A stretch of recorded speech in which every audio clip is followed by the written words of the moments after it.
Bom dia, graça e paz. Continuamos hoje a nossa série de estudos bíblicos falando sobre o tema principal, o Espírito Santo de Deus. E especificamente nos últimos dias falando sobre dons espirituais. Já conceituamos o tema, já falamos sobre a sua importância, já falamos sobre alguns grupos de dons dados a nós pelo Espírito Santo de Deus. E hoje nós falaremos sobre aquele grupo que considero o mais complexo, o mais polêmico e que divide mais a opinião dos teólogos.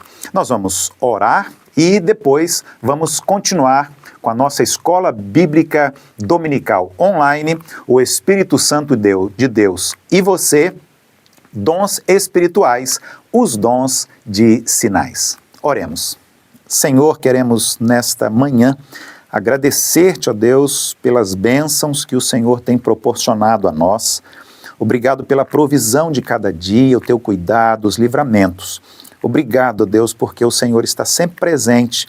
Obrigado pela direção que o Senhor tem nos dado através do mover do teu Espírito Santo. Obrigado. Pedimos agora a tua bênção, direção, sabedoria para o estudo que nós vamos iniciar, que ele transcorra de acordo com a tua vontade. Oramos assim, em nome de Jesus, o teu Filho. Amém. Bom, hoje vamos falar sobre dons espirituais chamados de dons de sinais. Quais são eles? Bom, nós vamos fazer aqui um resumo, uma síntese. Você já sabe que todo domingo, no quarto andar, no quinto andar e também no sexto andar do prédio do templo da nossa igreja, nós temos várias classes da EBD com professores e muitos alunos estudando a palavra de Deus e de maneira mais profunda, mais detalhada. Aqui na EBD Online, apenas uma síntese, apenas um resumo do assunto que está sendo agora, neste momento, apresentado, ensinado e discutido na EBD presencial. Bom, falar sobre dons espirituais, este tema tão importante, tão relevante. Hoje, o nosso texto básico está na primeira carta aos Coríntios, no capítulo 12, de 1 a 11, e também do versículo 28 até o versículo 31. O texto devocional desta semana, primeira carta aos Coríntios 13, do versículo 1 ao versículo 13. E o versículo-chave que nós vamos ler exatamente agora, primeira carta aos Coríntios, capítulo 12, 31 e 13, 2. Aqui, o apóstolo Paulo, usado pelo Senhor, escreveu o seguinte: E eu passo a mostrar-vos ainda um caminho sobremodo excelente. Ainda que eu fale as línguas dos homens e dos anjos, se não tiver amor, serei como o bronze que soa ou como o símbolo que retine. Ainda que eu tenha o dom de profetizar, se não tiver amor, nada serei. Veja, é muito importante nós começarmos com este texto bíblico falando sobre dons espirituais e principalmente hoje aqui os dons espirituais de sinais. A palavra-chave antes é a palavra amor. Acima de tudo está a palavra amor. Todos os dons pertencem ao Espírito Santo. Estão conosco como um empréstimo para a edificação do corpo de Cristo, para a glória de Deus. E todos os dons devem ser exercidos a partir deste princípio, desta base, que é o amor. É porque eu amo a Deus que eu coloco os dons espirituais em atividade. É porque eu amo os meus irmãos em Cristo que eu exercito os meus dons espirituais. E também, claro, os dons espirituais com amor para abençoar as pessoas que ainda não estão em Cristo. É muito importante também nós entendermos que depois do amor vem a fé. Por isso que os dons espirituais foram dados a cada um de nós para o fortalecimento espiritual de toda a Igreja de Cristo, de todo o corpo de Cristo, da qual cada um de nós faz parte, cada um é membro. O primeiro dom espiritual que nós vamos comentar um pouquinho sobre ele hoje é o dom espiritual de cura. o dom espiritual da cura. Primeira carta aos Coríntios 12, versículo 9 e também versículo 28. Nós entendemos, à luz da Bíblia Sagrada, a palavra de Deus, que o dom espiritual da cura é exercido por Deus através de um irmão ou irmã em Cristo para curar alguém que está com alguma enfermidade física, alguma enfermidade emocional, mental ou alguma enfermidade espiritual. Portanto, se falamos sobre cura, curar doenças, enfermidades, sejam elas quais forem, Deus estará agindo através do irmão, através da irmã. Veja, não é o irmão que vai operar a cura, mas ele será usado, ele será um instrumento do Senhor para que a cura aconteça na vida daquela pessoa. Certamente que o uso desse dom deve contribuir para a grandeza, a glória do nome do Senhor, o nosso Deus. Não pode haver o propósito de uma exaltação de si mesmo. Não pode haver uma autopromoção. Aquilo que a Bíblia diz, é importante que eu diminua e Cristo apareça. Nós podemos lembrar aqui o que aconteceu com o rei Ezequias. Ele foi curado, Deus curou, o poder da cura é de Deus e vem de Deus. O rei Ezequias foi abençoado e o nome de Deus foi engrandecido. E o texto bíblico é muito claro. Quem operou o milagre foi Deus, e não aquele que orou, aquele que intercedeu, aquele que pediu. Deus deu a ele, num momento em que ele estava à beira da morte, mais 15 anos de vida. E isto tem, ao longo dos tempos, glorificado e exaltado o nome do Senhor. É verdade que existem algumas comunidades de fé, algumas igrejas, denominações, que centralizam o seu ensino e a sua doutrina na cura, nos milagres de pessoas que estão enfermas, doentes, e que colocam nesse dom toda a sua ênfase, toda a sua base doutrinária. Mas isto limita o poder de Deus, limita a glória de Deus e muitas vezes enaltece o homem, glorifica o homem e coloca todos os holofotes sobre a vida das pessoas. Mas não é o homem que cura, é Deus que cura através do homem. Então, para concluir, dom espiritual de cura, é importante lembrar basicamente 3 coisas. Primeiro, que o crente a quem Deus concede o dom de curar deverá possuir discernimento espiritual do Senhor, para que, ao ter contato com uma pessoa enferma, tenha também a orientação clara de Deus para que ore por aquela pessoa para a realização da cura.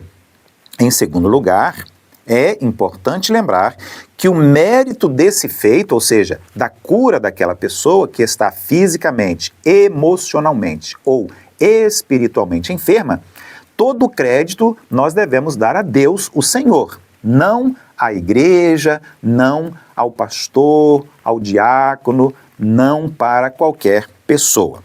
E em terceiro lugar, é importante lembrar que o uso desse dom, o dom espiritual da cura, não serve para exaltar o crente ou a igreja, mas é um recurso dado por Deus para a edificação da igreja, para a proclamação do evangelho e para que o nome do Senhor esteja em evidência diante de todo o mundo.